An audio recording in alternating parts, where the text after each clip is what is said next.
Going to be comparing the It's a Wonderful Life franchise to the Happy Death Day franchise. Now, in the case of It's a Wonderful Life, this is a classic black and white movie from the 40s. It's about this guy named George who, at first, is really unhappy with his life. We see that climax to the point where he actually is about to kill himself. He's about to jump off of a bridge. Things have really gone badly for him. But then this angel comes around because George wished that he had never been born. And then this angel shows him what would be if he wasn't around, how so many things would be bad if not for George. And thus, as a result of that, George gains an appreciation for his life. And so when he comes back, he's much happier. And actually, the whole movie really is about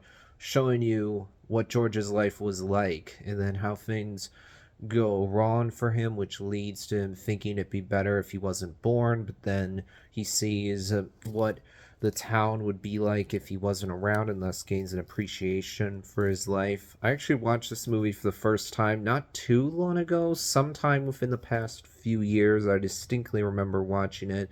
And you have this movie called It's a Wonderful Knife, which is basically It's a Wonderful Life as a slasher, came out in 2023.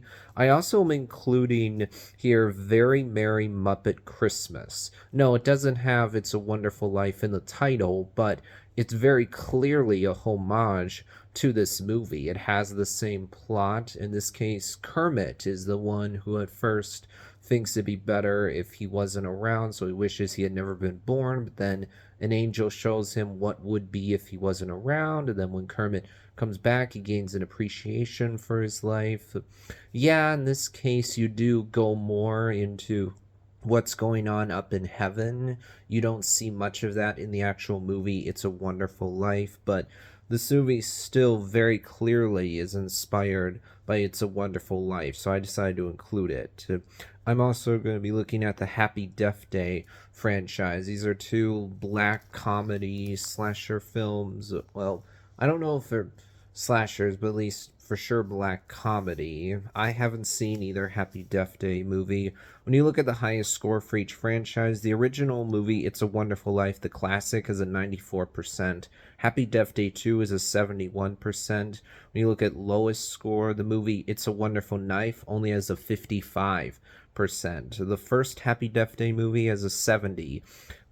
When you look at average score, It's a Wonderful Life has an average of 77. Happy Death Day has an average of 70. So far, It's a Wonderful Life has won 2 rounds. Happy Death Day has won 1.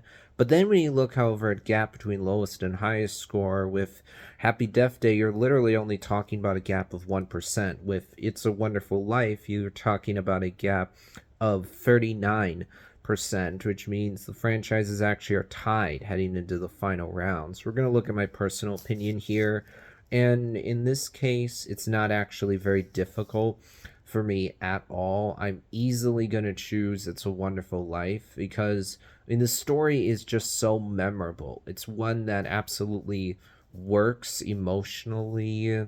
It's a rather relatable. This idea that when things get really tough, you start to think maybe everyone would be better off without me. But then you learn, oh, things would be worse if I wasn't around. So it's good that I actually was born. Just a very relatable story. It seems to me like, yeah, Happy Death Day does what it's trying to do well, but I'm gonna choose It's a Wonderful Life. The original movie is a classic, and well, It's a Wonderful Knife didn't really do a very good job of capturing what you'd want from a movie inspired by the 1940s original. Still, I think that franchise is better than Happy Death Day. That'll be it for this video.